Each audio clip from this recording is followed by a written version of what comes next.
Hi everyone, today I am here with lesson number 7 from class 11, The Adventure by Jayant Narlikar. The Adventure is story of Professor Gangadhar Gaitonde. He is a historian.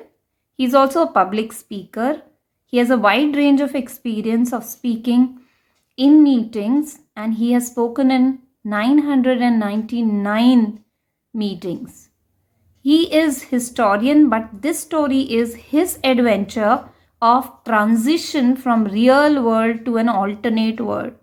So he goes from real world to this alternate world, and when the story starts, he's traveling from Pune to Bombay.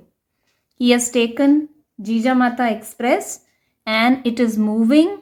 So they cross Lonavala, Karjat, Kalyan, and near Sarhad, when the train goes through this tunnel, suddenly he enters British Raj and he could see India during that period.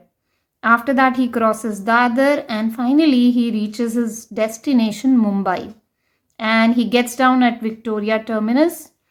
His plan in Bombay is to go to a big library, browse history books, and then return to Pune and talk to Rajendra Deshpande. So this is his plan. On the way in the train, he meets Khan Sahib. And he also collects information of this India which he has entered. And he notices blue carriages and on which it was written Greater Mumbai Metropolitan Railway. Even the Union Jack which was painted on each carriage. So finally he gets down in Mumbai and he notices headquarter of East India Company, which is really surprising because as per the history, company has wound up in 1857. That means it should not be there. He went to Hornbill Road where he saw a different set of shops and buildings. He could not find the handloom house building. He went to Home Street and he entered Forbes building. There he went and at the reception he asked for Vinay Gaitonde. Vinay Gaitonde is his son. So he was trying to find his son in this alternate world. But the receptionist told him that she couldn't find Vinay Gaitonde. And Gangadhar Pant, he then realized that if he himself were dead in this world, there's no guarantee that his son would be alive or he may even have been born. So he came out and then he went to town hall. He went to the Library of Asiatic Society and he wanted to solve history's puzzle for which he has come to Bombay. So he goes to this library. He asks for 5 volumes of history book and till 4 volume the history was almost the same as his world. But he saw a change in the 5th book. That was his own book. So his own book was also available in this alternate world. And in that book, he reached a place where there was a change in history. And it was Battle of Panipat.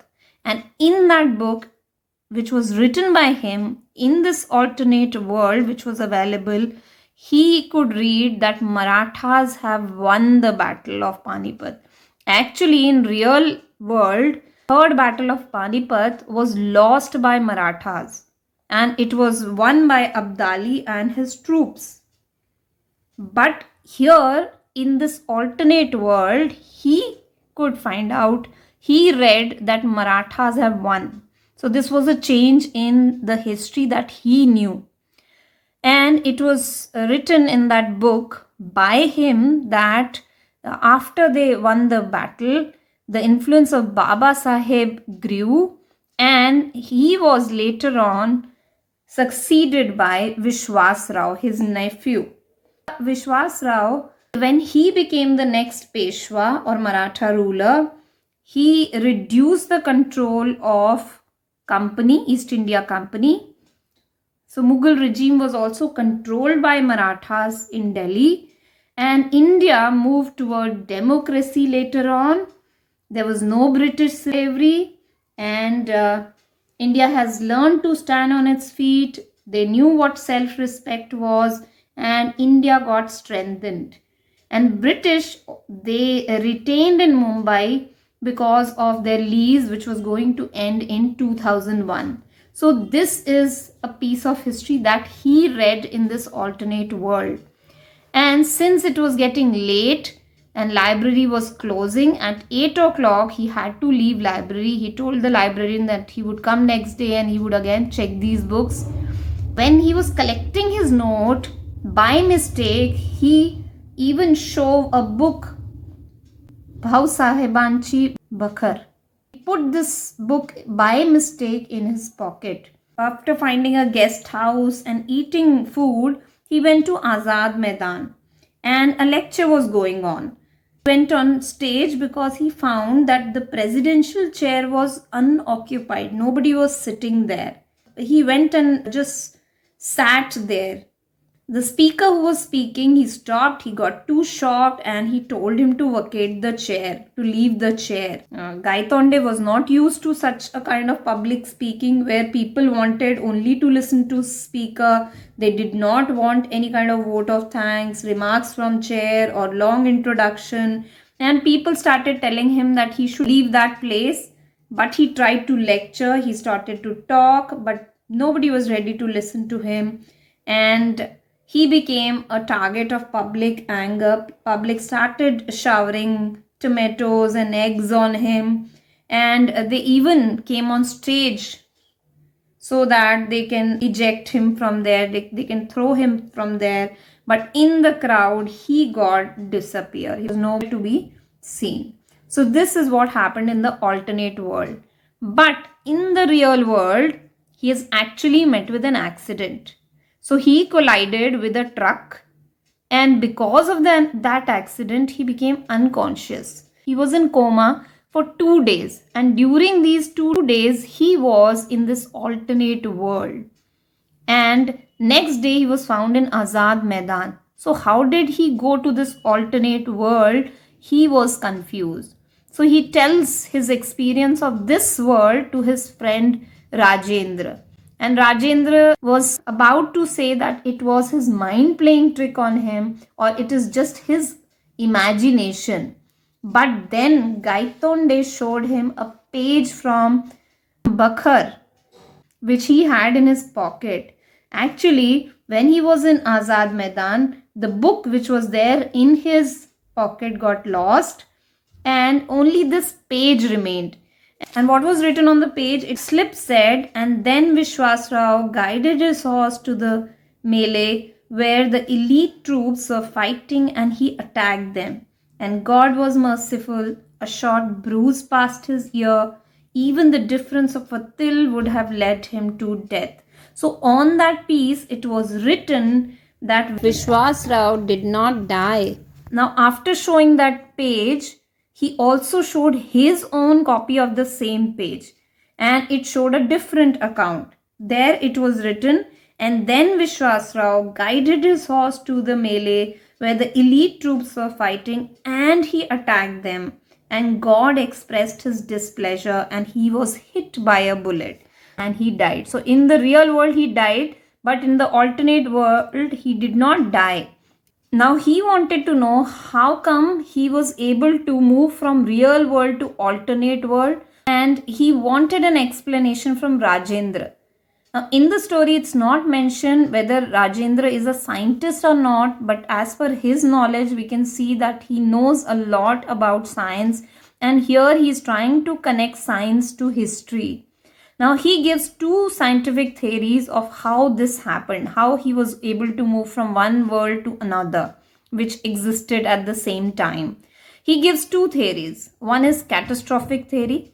That means small change, changing the consequences, changing the result. For example, if the bullet would not have hit Vishwas Rao, he would have ruled Marathas. And Marathas would have won the battle and this would have happened. But because the bullet hit him, he died and Marathas lost it. So a small change can change the result. That's the catastrophic theory, which Rajendra talked about. He also talked about lack of determinism in quantum theory. Now, according to him, that reality may not be unique. We cannot have only one reality that we see through our eyes. There can be behavior of system which cannot be predicted. So maybe there is a change that can happen and alternative worlds can coexist. There is always a possibility that both the worlds are available, but we can exist in only one world. He also says that electrons cannot be asserted at all time. They change. Electrons, they revolve around a nucleus, but trajectory or their path is not fixed like planets around sun. So electrons, they can jump from high energy to a state of low energy. And if this can happen in microscopic world, it can also happen in macroscopic level or world. And that is what has happened with him. And he gives opinion about how this professor made this transition from real to alternate world. Actually, professor was thinking of catastrophic theory and its role in wars. He was also thinking of Battle of Panipat at that time when he met with an accident. And when he met with an accident, maybe neurons in his brain got triggered and he entered into an alternate world. He also calls it an unsolved question in science, but he gives his own reason. And in the end, Professor Gangadhar Gaitonde, he tells him that he is not going to attend Panipat seminar. He has told the people he is not coming because he has already given his 1000 lecture at Azad Maidan, where he was badly treated by people. So this is how the story ends. The theme of the story is that science and history are correlated. We can always relate them and they exist hand in hand. We can always find answers of history in science and science in history. I hope you like the explanation. Please subscribe the channel and like, share with your friends. Thank you.